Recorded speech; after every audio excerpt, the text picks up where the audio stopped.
Estimados compañeros, vamos a dar inicio a la sesión de clase que tenemos programada para el día de hoy, de acuerdo a la agenda que les hicimos llegar. Rogándoles mis disculpas, estoy un poco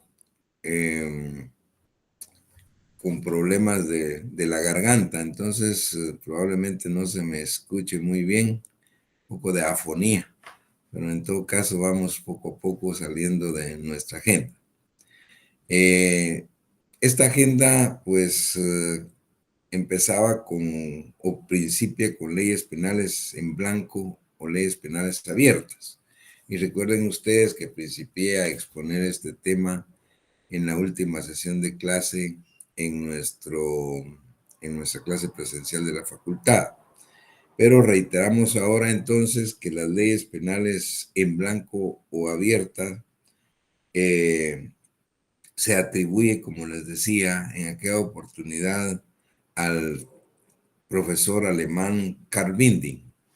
Y Karl Winding sostenía que las leyes penales en blanco o abierta son aquellas en las que en el Código Penal aparece bien definida o bien descrita la pena, pero la descripción de la conducta delictiva, la descripción del tipo penal, debe buscarse en una ley distinta o en un reglamento de autoridad competente a los que remite pues la ley penal.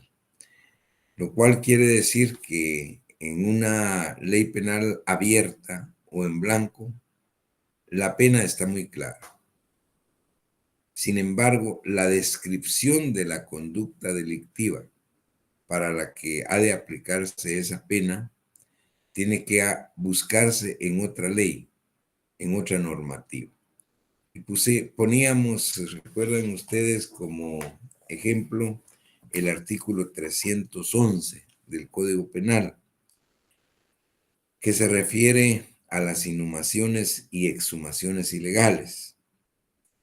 Y dice el 311, quien practicare inhumación, exhumación o traslado de un cadáver o restos humanos, contraviniendo las disposiciones sanitarias correspondientes, será sancionado con prisión de 1 mes a 6 meses y multa de 250 a 1,500 quetzales. Es decir, la pena mixta que establece el 311 está muy clara. La pena de prisión y la pena de multa. Sin embargo, la conducta delictiva hay que buscarla en otra ley. Dice, quien practicare inhumación, exhumación o traslado de un cadáver o restos humanos, escuchen, contraviniendo las disposiciones sanitarias correspondientes. ¿Cuáles? ¿Cuáles disposiciones sanitarias correspondientes? Eso no lo dice la ley. Contraviniendo, dice. Eso hay que nos manda al Código de Salud, al Código de Sanidad. Ahí pues se establece el tiempo que debe mediar entre el acto de haber llevado a cabo la sepultura o de haber enterrado un cadáver y cuánto tiempo tiene que pasar legalmente para que se pueda exhumar el mismo o trasladar restos mortales a otro lado. Entonces nos manda a otra ley de autoridad competente, que en este caso es el Código de Salud. Es una ley penal en blanco o abierta.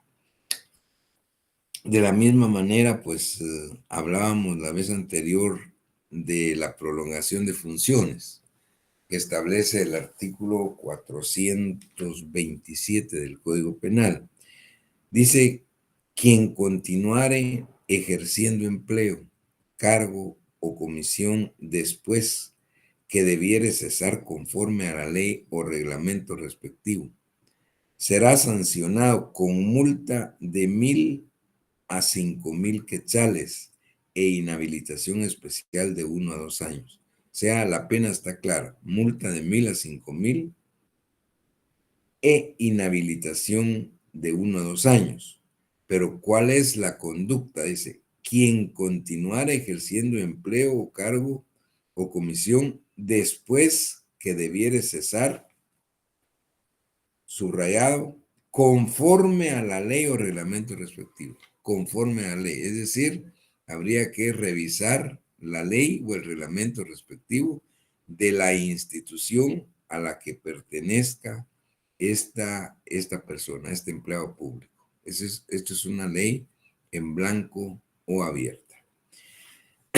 Es importante, decíamos en aquella oportunidad, y lo ratificamos hoy, que hagamos la diferencia entre lo que es una ley penal en blanco o abierta, lo que es una ley penal incompleta y lo que es una laguna legal. Son tres cosas totalmente diferentes. Ya explicamos las leyes penales en blanco o abiertas. Ahora, ¿qué es una ley penal incompleta? Las leyes penales incompletas no dependen precisamente del auxilio de otra ley, como sí dependen las leyes penales en blanco o abiertas. Pero las leyes penales incompletas sí dependen de una interpretación extensiva de la ley, una interpretación extensiva sin caer en la analogía. La interpretación extensiva de la ley se da cuando hay una ley penal incompleta. La ley penal existe norma, solo que es muy escueta, es muy corta. Y para encontrar la razón legal, la ratio legis, el espíritu que le quiso dar el legislador cuando la emitió, hay que hacer uso de una interpretación legal extensiva, que sí está permitida, sin caer en analogía. Vamos al final de la clase de hoy a explicar lo que es la analogía y la interpretación analógica. Pero en todo caso, la interpretación extensiva es precisamente la interpretación analógica que se hace para completar una ley penal incompleta. Ahora, ¿qué pasa con las lagunas legales?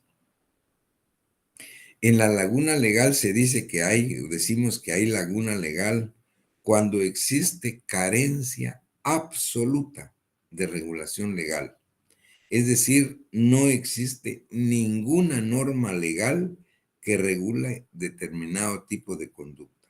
Entonces decimos que estamos frente a una laguna legal, cuando no hay norma que contenga esa conducta. Si no hay norma que contenga una conducta delictiva, por ejemplo, no es delito. No podemos aplicar analógicamente otra que se parezca, porque eso está prohibido. De tal manera, pues, entonces que las lagunas legales son aquellas donde hay carencia total y absoluta de norma. Las leyes penales incompletas, hay una descripción muy pequeña, muy concreta, muy escueta de la norma, y eso nos obliga a hacer una interpretación extensiva. Mientras que la ley penal en blanco o abierta es aquella que describe perfectamente bien la pena, pero la descripción de la conducta delictiva hay que ir a buscarla a otra norma penal o a otra ley de autoridad correspondiente. Muy bien. Eso era entonces en cuanto primer tema de la agenda de hoy. Luego tenemos como segundo tema lo relativo a las fuentes del derecho penal. Desde el punto de vista lato sensu, sentido amplio, fuente es el manantial natural de donde brota algo. De tal manera, pues, que desde el punto de vista estrictamente jurídico, penal, stricto juris, cuando hablamos de fuentes del derecho penal nos referimos en sentido figurado al lugar donde se origina, de donde emana el lugar donde se produce el derecho penal, el derecho penal. Y cuando hablamos de fuentes del derecho penal, tenemos que ser de entrada muy claros y estrictos. No hay más fuente directa de derecho penal que la misma ley penal, en atención al principio de legalidad. No hay un crimen, no hay pena sin ley. Es decir, la fuente directa, única y exclusivamente del derecho penal es la ley penal. Sin embargo, la doctrina habla de diferentes clasificaciones de fuentes. Por ejemplo, la doctrina habla de las fuentes reales o materiales. Esas fuentes reales o materiales, perdón, que también se denominan sustanciales. ¿A qué se refieren? En realidad, las fuentes reales o materiales o sustanciales no son más que la realidad social de los pueblos, de las personas. Son expresiones humanas o bien hechos naturales o actos sociales que determinan el contenido de las normas jurídico-penales. Es decir, son las expresiones y manifestaciones socionaturales previas a la formalización de una ley penal. Es decir, la ley penal la emite el Congreso cuando va a regular una conducta. Y va a regular una conducta que se hace necesaria en un momento determinado por una situación social o natural que se está dando o que se ha dado. Entonces hay que regularla. De tal manera, por ejemplo, una vez que se inventó la aviación y toma pues relevancia pues lo que son las aeronaves, entonces se principian a crear normas penales para evitar ese tipo de delitos que se dan en relación a, a, a al transporte aéreo. Es decir, una vez que se crea, se da el fenómeno natural o el fenómeno social o el avance técnico o científico, luego vienen ya conductas delictivas como la piratería aérea, por ejemplo, entonces que tienen que regularse después, de tal manera que las fuentes reales, materiales o sustanciales son los fenómenos naturales, los fenómenos sociales, las conductas, pues, o los avances incluso técnicos, científicos que puedan ir dando, que de alguna manera despiertan en otras personas otro tipo de intereses y conductas que son o que el Estado considera delictivas en un momento dado. Entonces, a eso se le llaman fuentes reales, materiales o sustanciales. La doctrina habla de fuentes formales y cuando habla de fuentes formales hace referencia al proceso de creación de las normas penales. Y ese proceso de creación, de formación de las normas penales no es más que todo el procedimiento establecido en el poder legislativo, en el organismo legislativo, en los estados jurídicamente organizados como el nuestro, que tienen por objeto la creación de la ley. O sea, las fuentes formales está determinada, pues, por el proceso legislativo que debe agotarse en el organismo respectivo, en el Congreso, para la creación de la ley. Y en nuestro medio, pues definitivamente que en la parte final tiene participación el poder ejecutivo. En el momento en que es el ejecutivo el que debe publicar la ley, después de todo el proceso de creación que ha sufrido esta en el organismo legislativo. Entonces, fuentes formales, stricto sensu, poder legislativo. Luego la doctrina habla de fuentes directas de producción y fuentes directas de cognición. Reiteramos, cuando hablamos de fuente directa del derecho penal, no es más que hablar de la ley penal. La única fuente directa que hay en derecho penal es la ley penal misma. Es decir, que si ustedes recuerdan, pues sus conocimientos de introducción al derecho, donde se nos decía que la doctrina, que la costumbre, que la jurisprudencia, que los principios generales de derecho son fuentes de derecho, sí, pero no de derecho penal, no de derecho penal. La única fuente directa de derecho penal es la ley, por cuanto que, si no, estaríamos contrariando, contradiciendo el principio de legalidad. No hay un crimen, no hay pena sin la ley. No hay crimen ni pena si previamente no está establecido en la ley penal del Estado. Así es que es la única fuente directa. Pero ¿qué dice la doctrina cuando habla de fuentes directas de producción? Bueno, la fuente directa de producción es la fuente formal, como lo hemos expresado. La fuente directa de producción no es más que el Congreso de la República. Es el lugar donde se producen las leyes, donde técnicamente deben de desarrollarse todo el proceso de creación de una ley. Esa es la fuente directa de producción de la ley penal. Ahora, ¿a qué le llaman fuentes directas de cognición de la ley penal?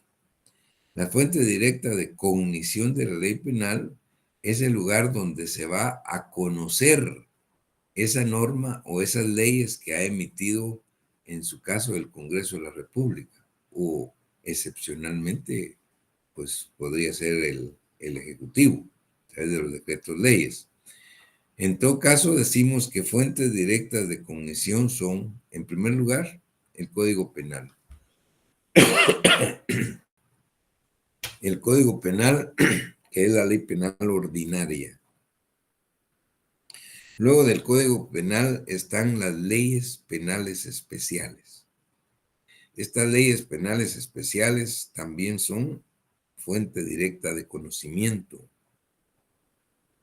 del derecho penal, pero podrían ser también decretos leyes. Recuerden ustedes que explicábamos en la facultad que algunas veces, cuando por cualquier razón no está reunido el Congreso de la República y hay una emergencia, el Ejecutivo puede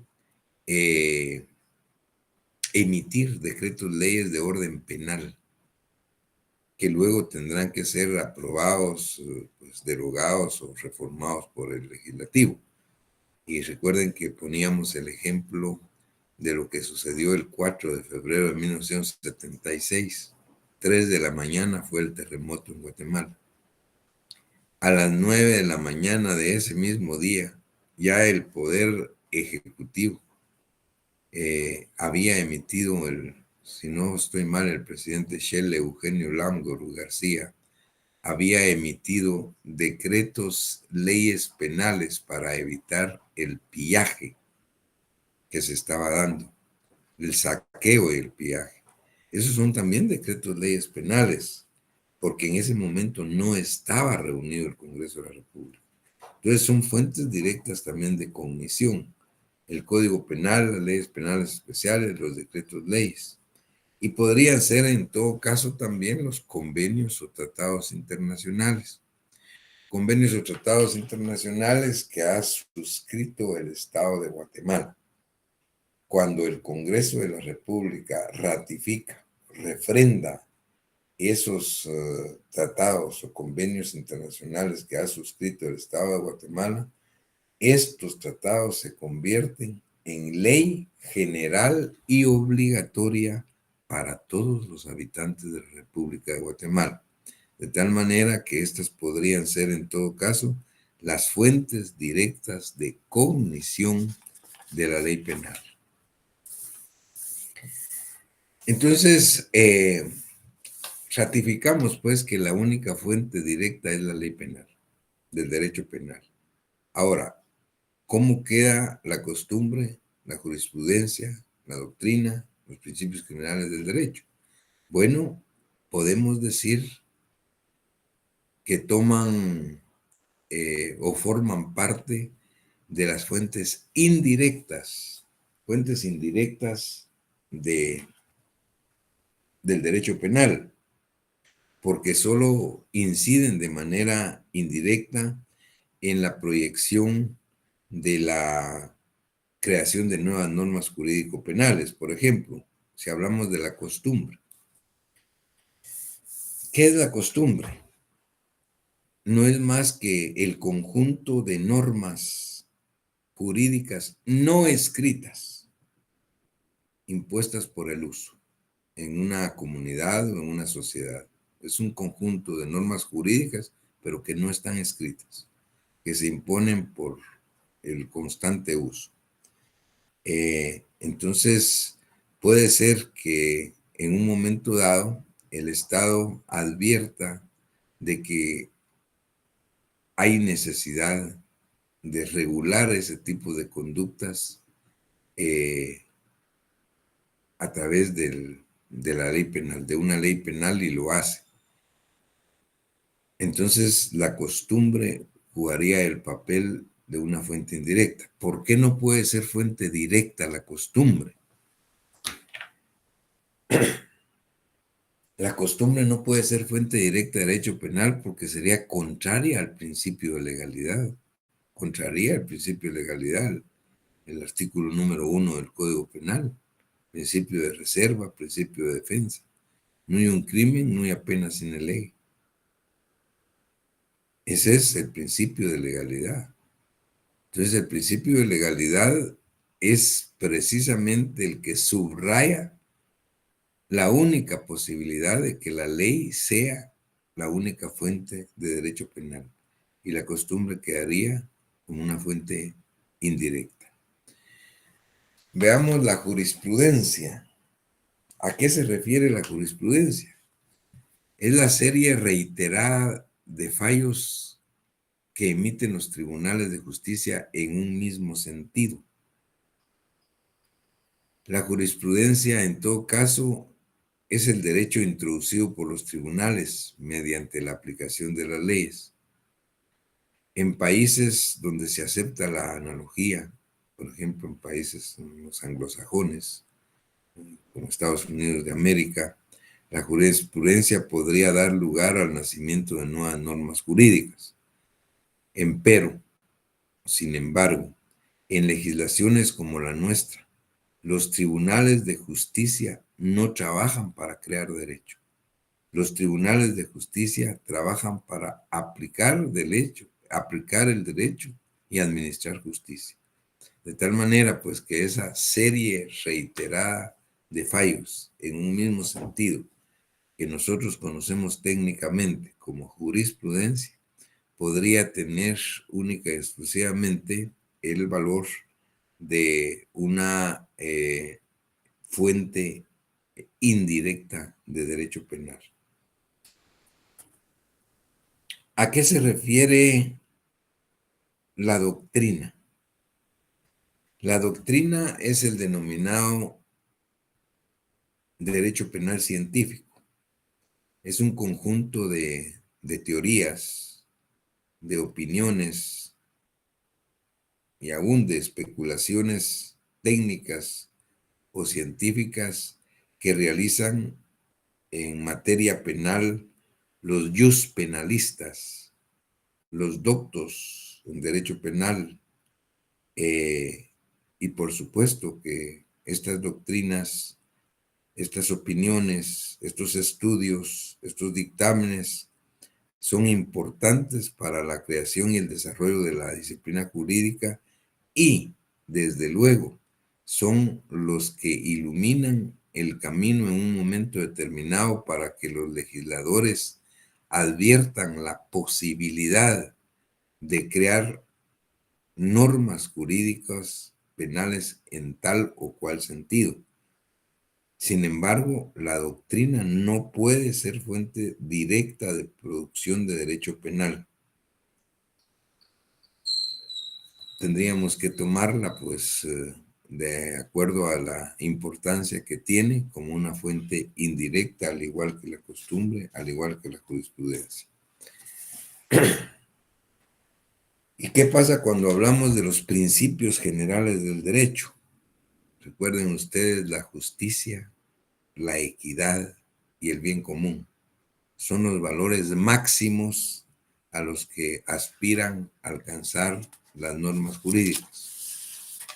Estos valores máximos de justicia, equidad y el bien común bien podrían jugar el papel también de fuentes indirectas de producción de derecho penal, pero no nunca como fuente directa.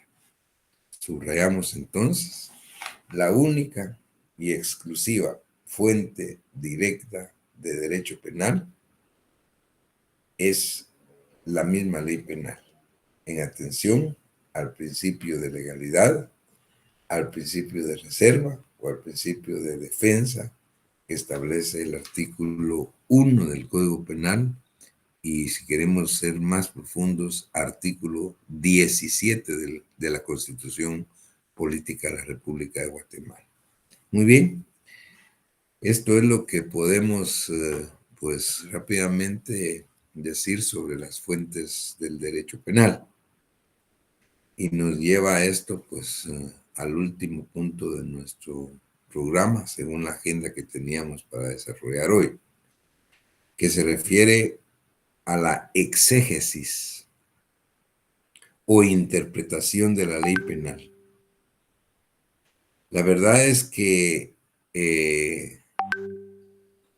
es un tema, creo yo, de los más importantes y de los más delicados. Cuando hablamos de la teoría general de la ley penal y nos referimos a la interpretación de la misma, a la exégesis. ¿Por qué? Sencillamente todos los operadores de justicia penal constantemente están haciendo uso de la exégesis o interpretación de la ley penal, ya sea para plantear una acusación, ya sea para plantear una defensa o, en todo caso, para emitir sentencias o resoluciones que las hacen los jueces penales, los magistrados penales. Así es que la exégesis o interpretación de la ley penal, ¿qué es? Técnicamente podemos decir que la exégesis o interpretación de la ley penal es un proceso mental que tiene como objeto descubrir el verdadero pensamiento del legislador. Esto según la teoría de la escuela exegética. O bien explicar el verdadero sentido de una disposición legal. Un destacado profesor nuestro en la Facultad de Derecho, el doctor Jorge Alfonso Palacios Mota, decía que la interpretación jurídica tenía como finalidad descubrir para sí mismo, o sea, comprender, o bien para los demás revelar el verdadero pensamiento del legislador, o explicar el sentido o el verdadero sentido de una disposición legal. La verdad es que, tal y como lo informábamos en la impartición de justicia penal, en el análisis de cualquier caso penal, pues las partes, tanto pues la parte acusadora, los fiscales, como la parte defensora, los abogados defensores y los juzgadores, están interpretando pues todos los días, aplicando exégesis, interpretación de la ley penal. De esta manera, pues la doctrina ha planteado una clasificación en cuanto a la interpretación de la ley penal. Desde el punto de vista, por lo menos veamos unas tres, desde el punto de vista del intérprete, desde el punto de vista de los medios para realizarla y desde el punto de vista del resultado. Por lo menos veamos tres.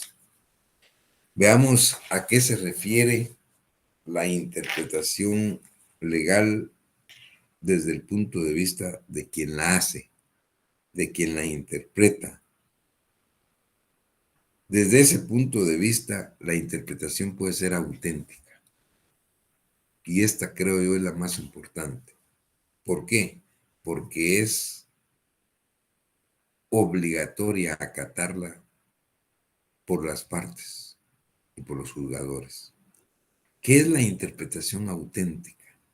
La interpretación auténtica es la que hace el propio legislador, es decir, el que hace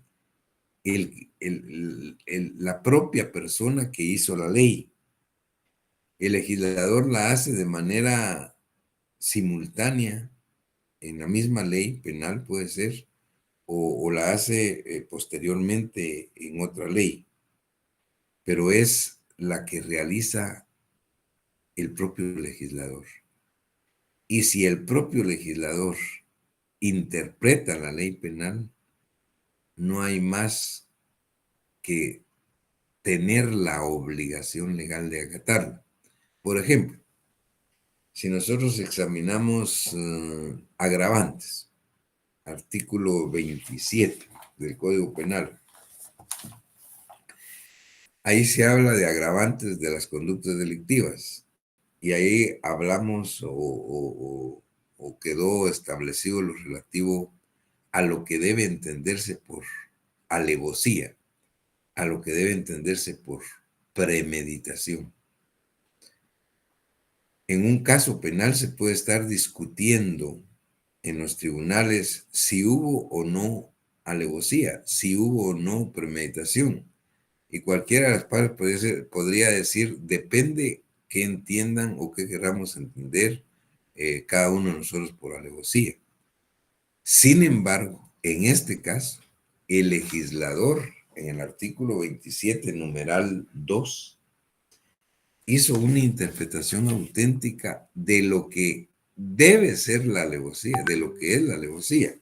Y dice así: hay alevosía cuando se comete el delito empleando medios, modos o formas que tiendan directa o especialmente a asegurar su ejecución, sin riesgo que proceda de la defensa que pudiera ser el ofendido, o cuando éste, por sus condiciones personales o por circunstancias en que se encuentre, no pueda prevenir, evitar el hecho o defenderse. Esto lo dejó claramente establecido el legislador en el artículo 27, numeral 2, para que no quede a discreción de las partes que entiende cada una por alevosía. El legislador está diciendo qué debemos entender por alevosía. Esa es una interpretación auténtica y por lo tanto hay harta obligación de acatarla de parte de todos los que participan en un proceso penal. De la misma manera lo hace, por ejemplo, con la premeditación. En el numeral 3 dice, hay premeditación conocida cuando se demuestre que los actos externos realizados revelen que la idea del delito surgió en la mente de su autor con anterioridad suficiente a su ejecución para organizarlo, deliberarlo o planearlo y que, en el tiempo que medió entre el propósito y su realización, preparó esta y la ejecutó fría y reflexivamente. Eso es premeditación, pero es una interpretación auténtica que está haciendo el legislador. Entonces hay obligación de acatarla de parte de las partes procesales. Desde el punto de vista de quien lo hace, pues es auténtica como la que vimos, pero puede haber una interpretación doctrinaria.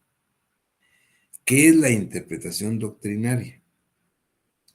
La interpretación doctrinaria es la que hacen los especialistas en derecho penal.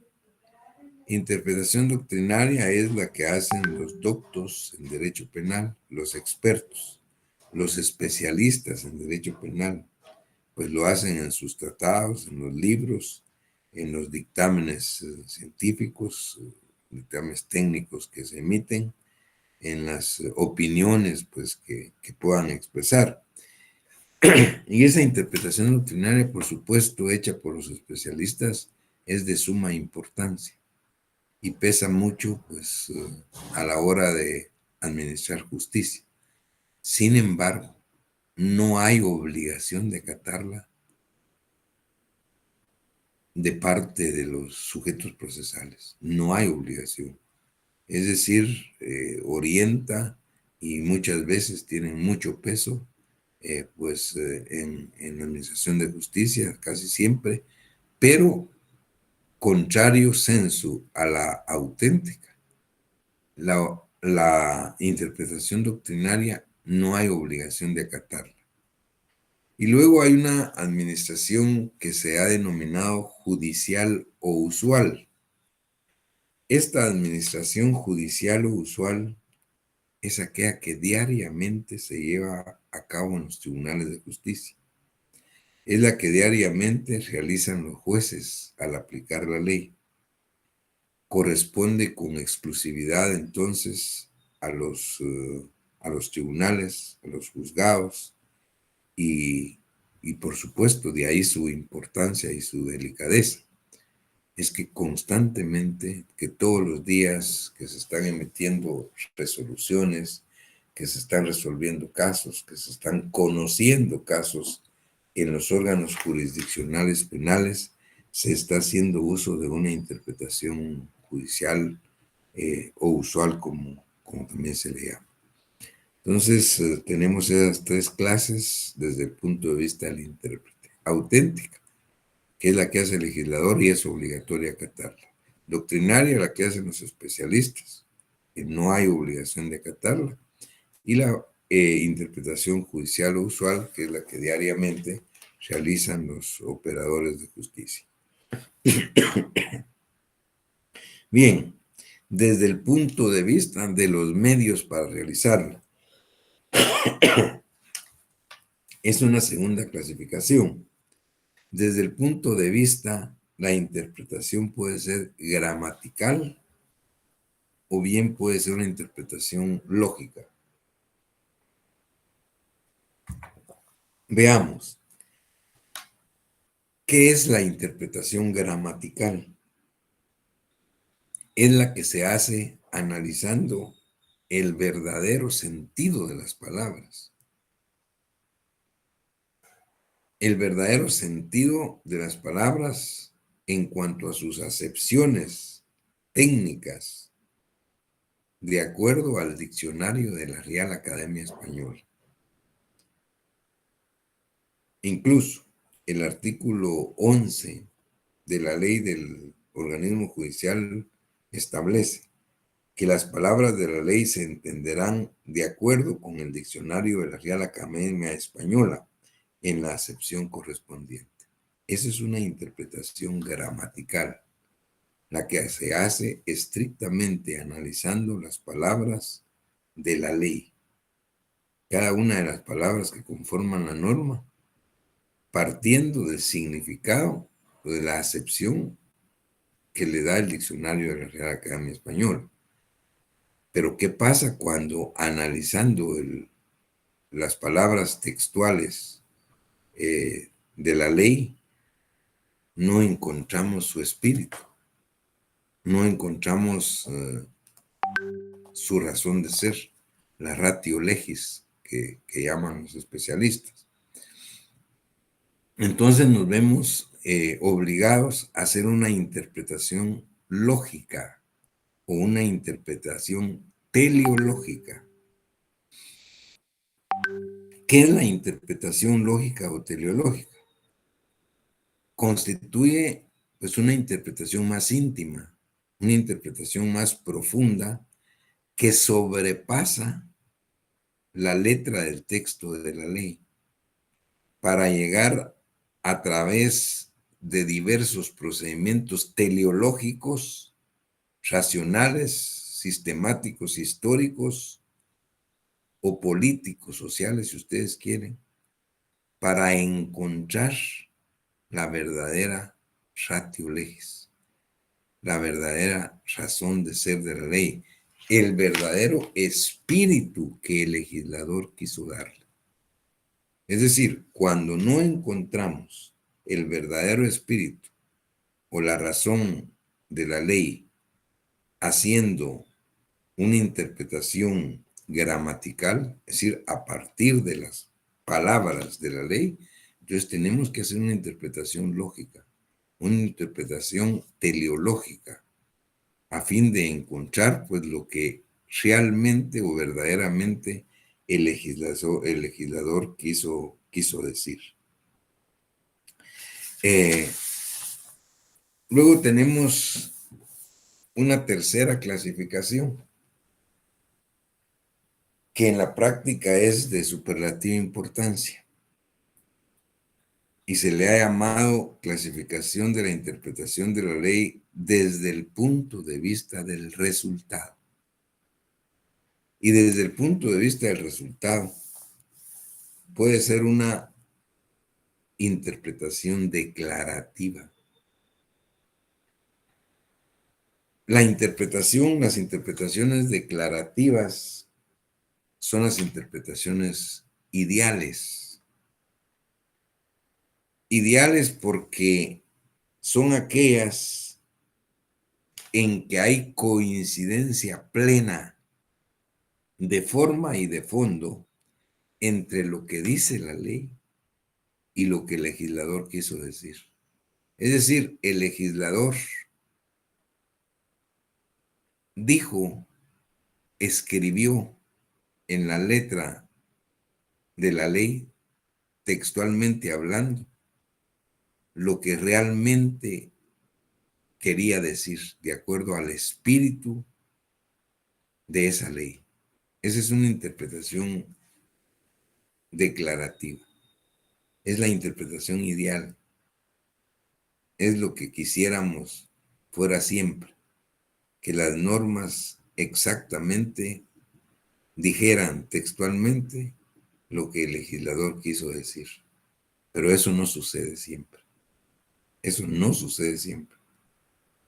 ¿Qué pasa? Muchas veces el texto de la ley dice mucho más de lo que el legislador quería decir. Adornó mucho la norma, pues. Máxime cuando se utilizan idiomas tan ricos como el español, el nuestro. Es decir, una cosa se puede decir con tantas palabras, con muchas palabras o de muchas formas. Entonces muchas veces las comisiones técnicas en el legislativo pues tratan de adornar, llamémosle así, entre comillas, la norma para que se oiga bien lo que dice. Pero eso hace que el texto de la norma muchas veces diga mucho más de lo que realmente el legislador quería decir.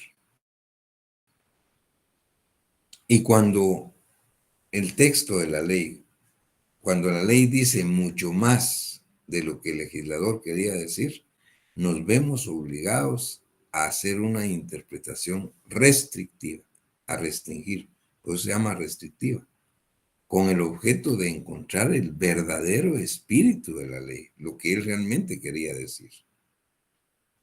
Pero ese es un extremo. Tenemos el otro, que sucede muchas veces, que teniendo un idioma tan florido como el idioma español, muchas veces el legislador escribió mucho menos de lo que realmente quería decir. fue muy lacónico, se quedó muy corto, muy escueto, muy limitado. Ante esa situación, no resta más que hacer una interpretación extensiva de la ley. Y eso sí es muy importante. Porque la interpretación extensiva de la ley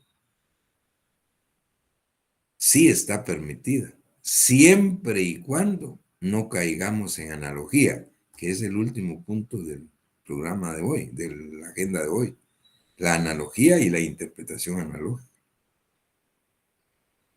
Hacer una interpretación extensiva es legalmente permitido y puede hacerse siempre y cuando no caigamos en analogía.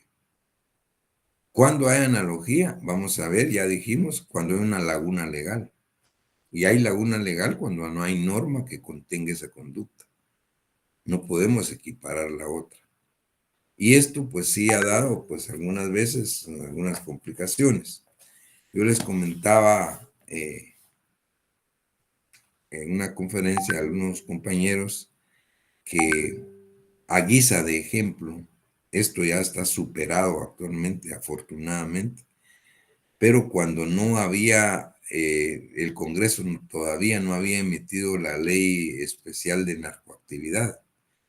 Todo se regía por el Código Penal vigente, por este decreto 1773, todo lo relativo al, a la situación con drogas. Y resultaba, yo les estoy hablando ya hace más de 25, 30 años, cuando no existía el decreto este, creo que es desde el año 92, la ley, si no estoy mal, la ley especial de narcoactividad, pero antes del 92, antes, aparecía que pues los fines de semana, pues la policía capturaba a muchas personas y las consignaba a los juzgados de paz penal, diciendo que el día de hoy o el día de ayer fue capturado fulano tal y se pone a disposiciones del juez en tal detención por haberlo encontrado fumándose un cigarro de marihuana o por haberlo encontrado consumiendo marihuana. Así decían los partes. Entonces venían los jueces y esa era la gran discusión. Esto lo traigo pues como un ejemplo para que ustedes vean lo importante de las interpretaciones. En aquel momento, como no había la ley de narcoactividad, pues nos íbamos directamente al Código Penal. Todavía lo tienen ustedes, aunque obviamente ya está derogado, pero lo pueden ver para el ejemplo que estoy planteando. El artículo 307, si no estoy mal, vamos a ver, sí, 307. El 307 decía tráfico ilegal de fármacos, drogas o estupefacientes. Escuchen lo que decía. Será sancionado con prisión de 3 a 5 años y multa de 500 a 5,000 quetzales a quien ilegalmente introdujere al país fármacos, drogas o estupefacientes o productos destinados a su perpetración.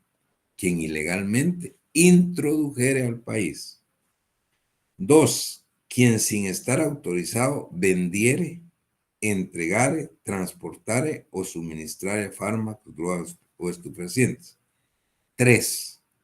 Quien sin estar autorizado retuviere, guardare o en cualquier otra forma conserva en su poder fármacos, drogas o estupefacientes. Eso era lo que decía el 307. Entonces la pregunta era, en aquel momento, la discusión en la doctrina y también, pues, obviamente en la práctica forense. ¿Será que al legislador se le olvidó el verbo consumir? ¿O será que no lo quiso prohibir?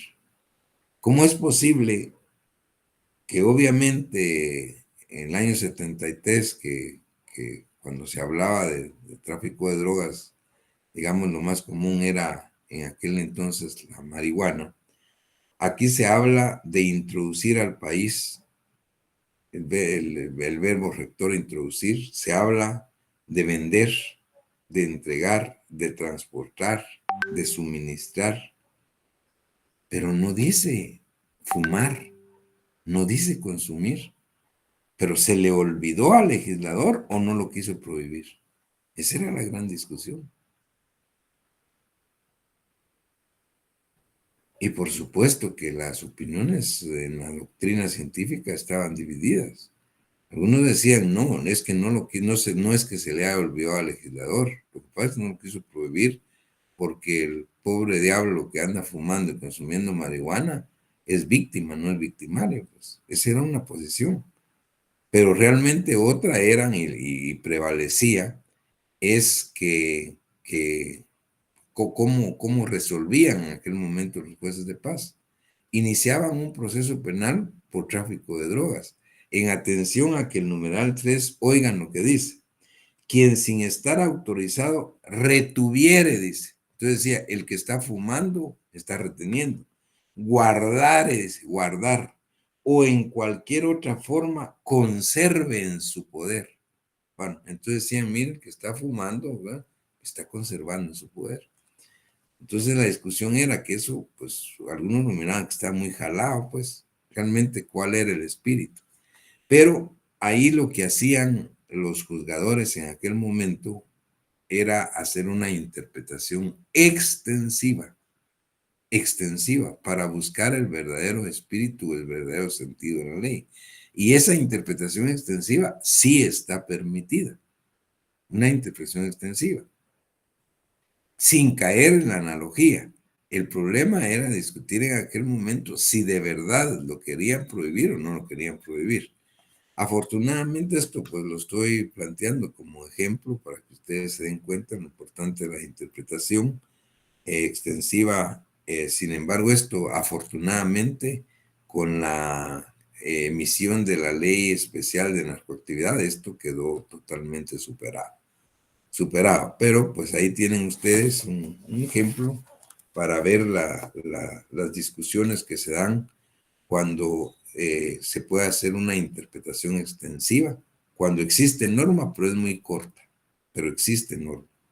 Eso se llama interpretación analógica, que es el último punto de nuestra agenda de hoy. En la interpretación analógica es una interpretación extensiva que está permitida. Sin embargo, la analogía no está permitida, está prohibida. La analogía está prohibida partiendo del principio de legalidad del artículo 1 y el artículo 7 del Código Penal. Está prohibido. O sea, cuando hay analogía, cuando hay laguna legal. Si hay laguna legal, no está regulado, pues obviamente no se puede inventar una norma. No se puede crear una norma porque no está regulado. Entonces ustedes ven claramente pues el artículo 1, el principio de legalidad que hemos mencionado constantemente, dice, nadie puede ser penado, nadie podrá ser penado por hechos que no estén expresamente calificados como delitos o faltas, por ley anterior a su perpetración, ni se impondrán otras penas que no sean las previamente establecidas en la ley. Eso dice el artículo 1, principio de legalidad, principio de defensa o de reserva. Y ese se complementa con el artículo número 7. El número 7 dice exclusión de analogía. Por analogía, los jueces no podrán crear figuras delictivas ni aplicar sanciones. Por analogía, los jueces no podrán crear figuras delictivas ni aplicar sanciones. Es decir, la analogía está prohibida. Entonces, pues queda claro que la interpretación analógica es la interpretación extensiva, que sí es posible hacerla cuando exista una norma, siempre que se considere que la norma es muy limitada, es muy escueta y que no revela el verdadero espíritu que quiso darle el legislador. Ante esa situación hay que hacer una interpretación extensiva o analógica y eso está permitido. Contrario sensu, la analogía sí está prohibida por el artículo 7. ¿Cuándo se da la analogía? Cuando no hay norma. Cuando no hay norma que contenga la conducta. Estamos frente a lo que dijimos al principio de la clase de hoy, que era una laguna legal. Y si es una laguna legal, no se puede hacer interpretación analógica porque está prohibida. Muy bien. Con esto, pues estamos finalizando la agenda que teníamos para la sesión de clase de hoy. Ya les hicimos llegar la agenda para el próximo día, jueves, que tenemos clase virtual y seguimos con el concurso aparente de leyes o normas penales. Que estén muy bien, pasen feliz tarde, compañeros.